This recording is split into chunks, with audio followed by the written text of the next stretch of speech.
안녕하세요. 만나서 반갑습니다. 참 좋은 인연입니다. 이제 오늘부터 여러분들하고 새로운 수업을 시작하게 되었습니다.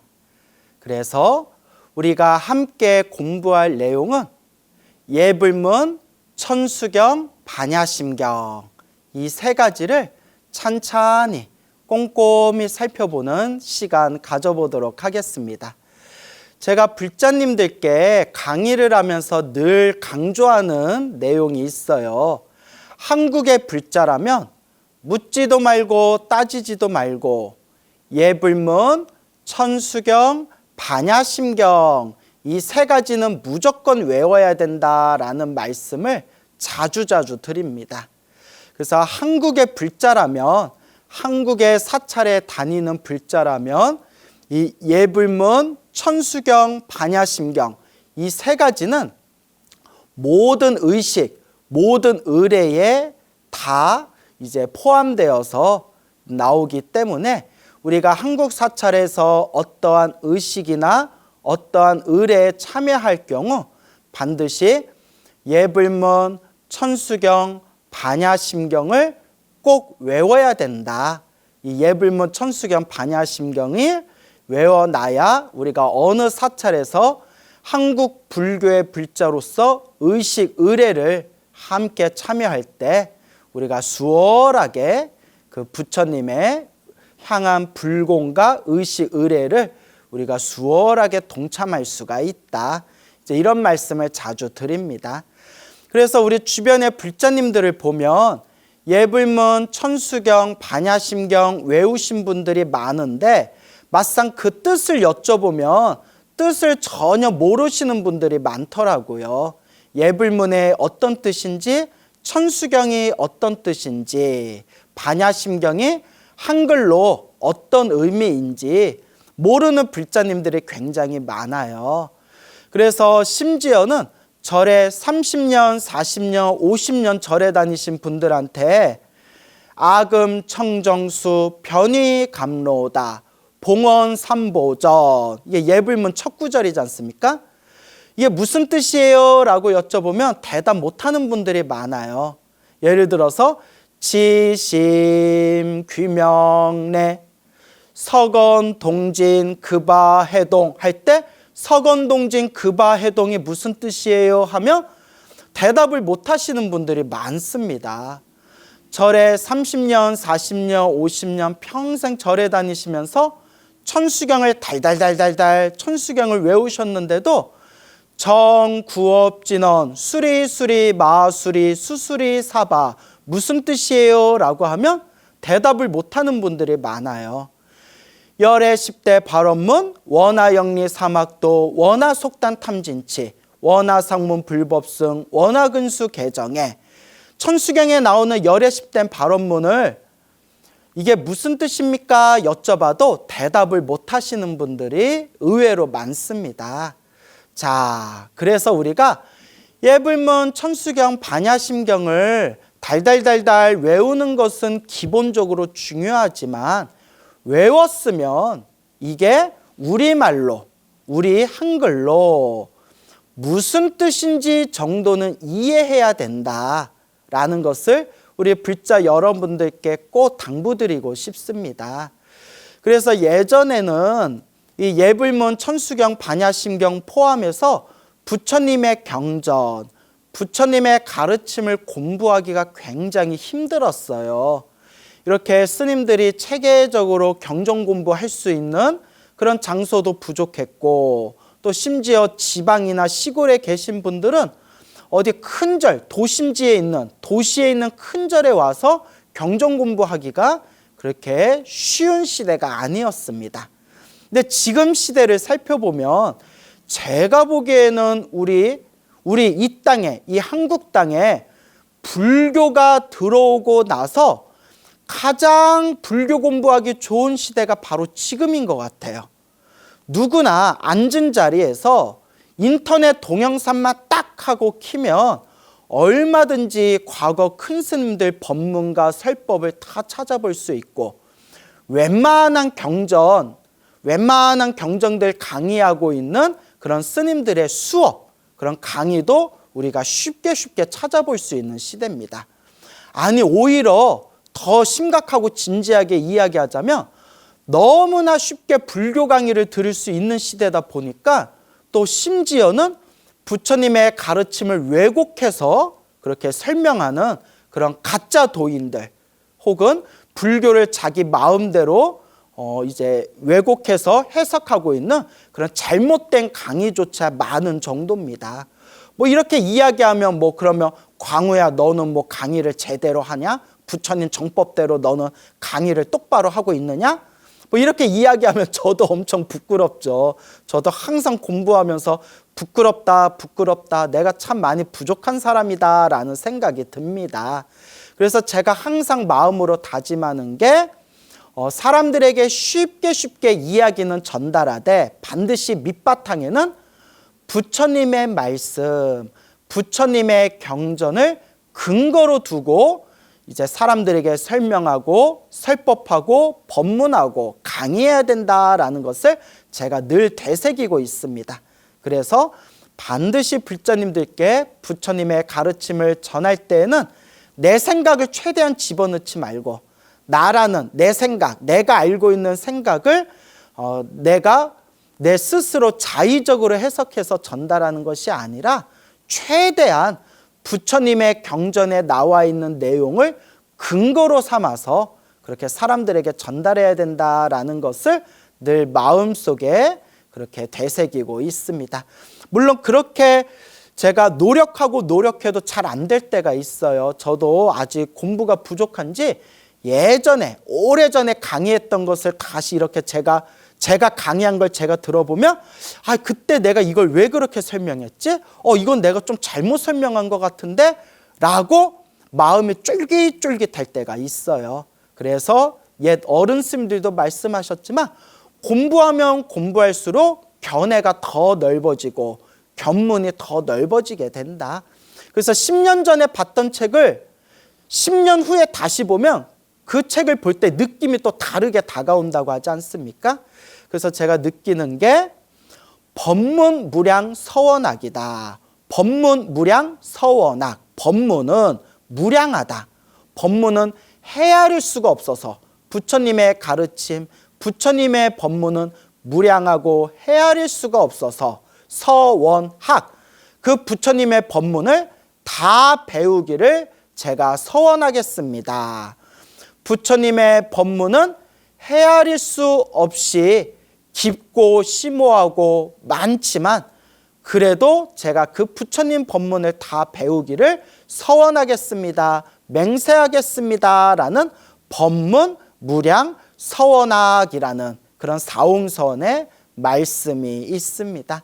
그래서 제가 여러분들께 또 예불문, 천수경, 반야심경 이것을 설명하면서 최대한 쉽게 설명하되 부처님의 경전에 근거를 두거나 혹은 불교사전, 또 우리가 항상 불교 공부할 때 항상 책상에는 불교사전을 올려놓고 언제든지 이제 모르는 용어나 혹은 정확하게 이해하거나 파악하지 못하고 있는 그런 어떤 단어 같은 것을 사전에서 계속 우리가 찾아봐야 되거든요. 그래서 부처님의 경전가 그리고 불교사전에 나와 있는 그런 용어 해설가 그리고 옛 큰 스님들께서 설법하신 내용 등등을 근거로 해가지고 여러분들에게 예불문, 천수경, 반야심경에 대해서 강의하는 그런 시간 가져보도록 하겠습니다. 그래서 여러분들 부처님의 가르침, 불교 공부가 어렵다 생각하지 마시고 자꾸 들으셔야 돼요. 자꾸 배우고 자꾸 듣고 자꾸 공부를 해야 됩니다. 저 아시는 어느 불자님이 계시는데 이제 노보살님이세요. 연세가 많으신 노보살님이신데 이 노보살님께서 예전에 그 드라마 붓다를 보신 적이 있으시대요. 드라마 붓다, 인도에서 만들어진 그 드라마 중에 드라마 붓다라는 그런 이제 드라마가 있는데 처음에 봤을 때 무슨 말인지 하나도 이해가 안 되더래요. 왜냐하면 우리 눈으로 보면 외국 사람들 얼굴이 비슷비슷해 보이잖아요.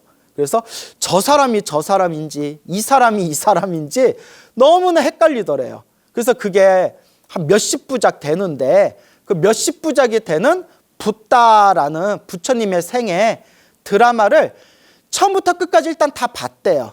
이 노보살님께서 1회부터 완결까지 몇십 부작짜리 그 드라마를, 부처님의 생애 드라마를 다 보셨는데 다 보고 나서도 무슨 말인지 잘 이해가 안 되더래요. 무슨 내용인지 잘 이해가 안 되더래요. 또 연세가 많으셔가지고 또 그러실 수도 있죠.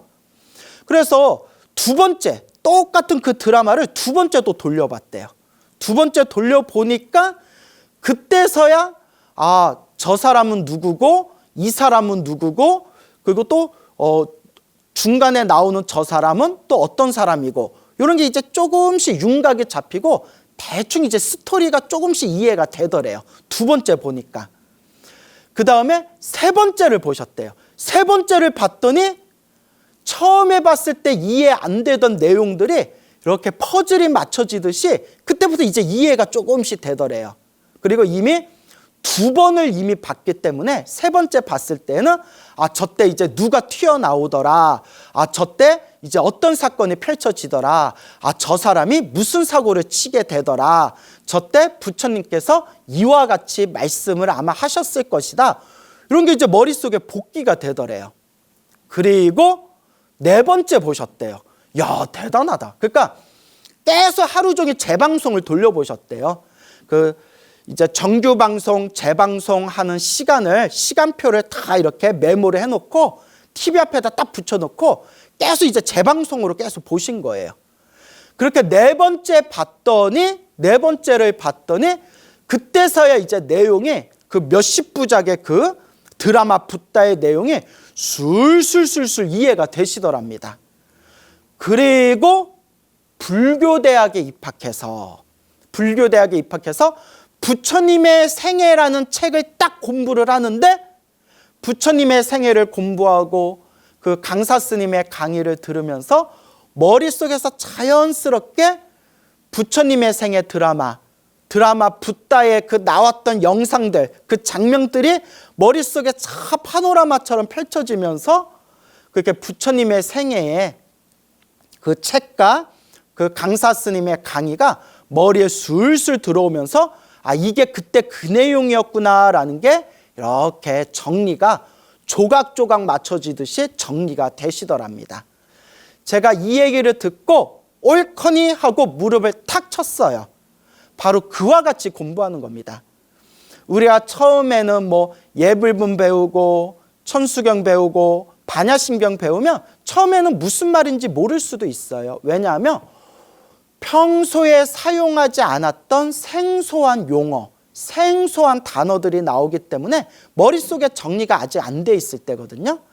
그러다가 꾸준히 금강경도 배우고 법화경도 배우고 여러 스님들에게 법문도 듣고 강의도 들으면서 이게 그 내용이었구나, 저게 그 내용이었구나, 예불문, 천수경, 반야심경, 금강경, 법화경에 나오는 그 내용, 단어, 용어들이 바로 이와 같은 의미를 담고 있었구나라고 흩어져 있던 퍼즐들이 하나의 그림으로 점점 그 그림들, 그 조각들이 맞춰지기 시작합니다.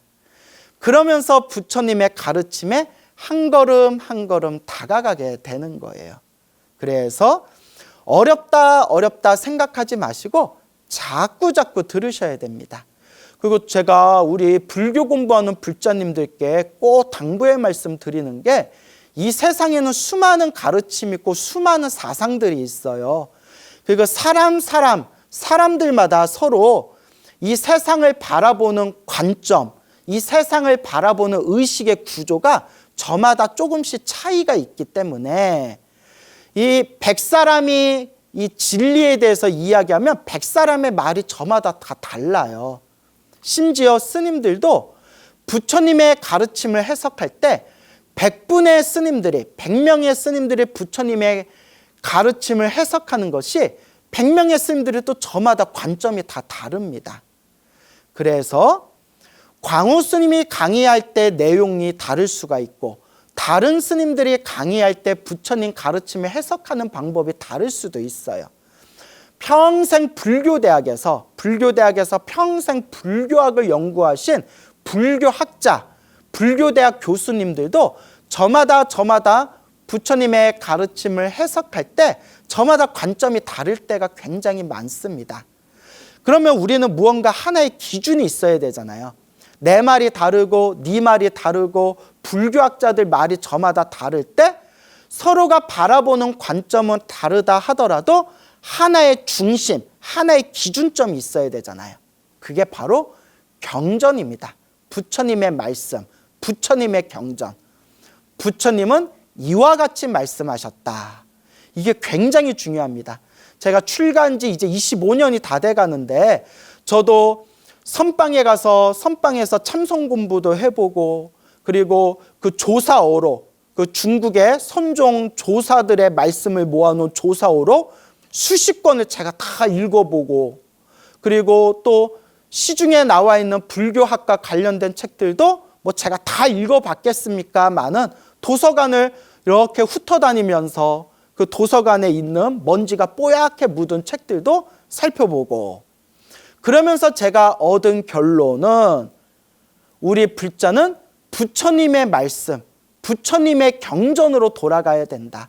부처님의 말씀에 의지해야 되고 부처님의 경전에 의지해야 된다라는 소박한 결론을 얻게 되었습니다. 내가 부처님의 말씀을 100% 이해하지는 못하고 내가 사람들에게 부처님의 말씀을 100% 전달하지는 못한다 하더라도 그래도 부처님의 말씀을 의지하면서 최대한 부처님의 경전에 근거를 두고 사람들에게 법을 설한다면 적어도 크게 엇나가지는 않을 것이다. 크게 빗나가지는 않을 것이다 라는 그런 이제 확신을 얻게 됐죠. 그래서 예불문 천수경 반야심경에 나와 있는 내용이 이제 하나하나 우리가 살펴보면 다 이제 부처님 경전에 근거를 두고 있는 그런 소중한 말씀들입니다. 그래서 우리가 예불문 천수경 반야심경을 공부하면서 그리고 더 많은 부처님의 가르침, 부처님의 말씀, 부처님의 경전을 공부하면서 내 마음속에서 이제 부처님의 가르침과 가까워지고 친근해지고 부처님의 거룩한 가르침에 잔잔히 물들어가면서 우리가 부처님을 닮아갈 수 있도록 노력해야 될 것입니다. 그래서 우리 불교에서는 깨달음을 얻으려면 어떻게 해야 되느냐? 수행을 해야 된다. 그렇죠? 깨달음을 얻으려면 수행을 해야 된다. 그러면 수행을 하려면 어떻게 해야 되느냐? 수행의 첫 시작이 문이라고 했습니다. 문, 들을 문. 일단 많이 들어야 된다라고 이야기합니다. 많이 들어야 된다. 부처님의 말씀을 많이 들어야 된다. 부처님의 경전을 많이 보라는 뜻입니다. 그러니까 들을 문, 귀로는 들으라는 뜻이고 책으로는 보라는 뜻입니다. 일단 부처님이 무엇을 말씀하셨는지를 우리가 올바르게 이해해야 된다. 그래서 들을 문이라고 부르게 됩니다. 그래서 듣는 거에서 시작해서 들었으면 생각할 사유해라, 생각해라.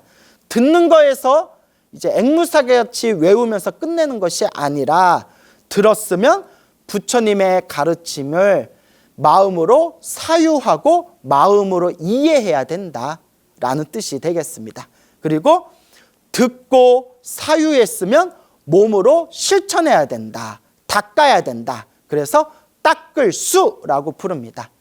들을 문, 생각할 닦을 수. 그래서 문, 수라고 부릅니다. 문, 듣고, 생각하고, 사유하고, 수, 닦아라, 실천해라, 실행해라. 그래서 문, 수 이것을 세 가지의 지혜, 들음의 지혜, 생각의 지혜, 그리고 닦음의 지혜. 그래서 문해, 사해, 수해, 문사수, 삼해라고 부르게 됩니다.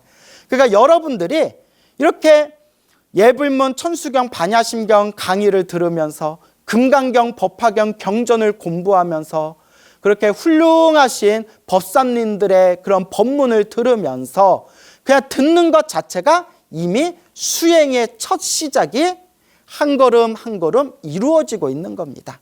그래서 우리가 강의를 듣고 설법을 듣고 법문에 귀를 기울이는 것, 이것이 깨달음을 얻는 첫 번째 걸음, 첫 걸음이라는 것을 여러분들이 항상 마음에 되새기면서 부처님의 말씀, 부처님의 경전과 친해질 수 있도록, 가까워질 수 있도록 내 몸과 마음에 잔잔히 그 부처님의 거룩한 진리의 말씀이 내 마음속 깊이 잔잔히 물들어갈 수 있도록 노력하고 노력해야 됩니다.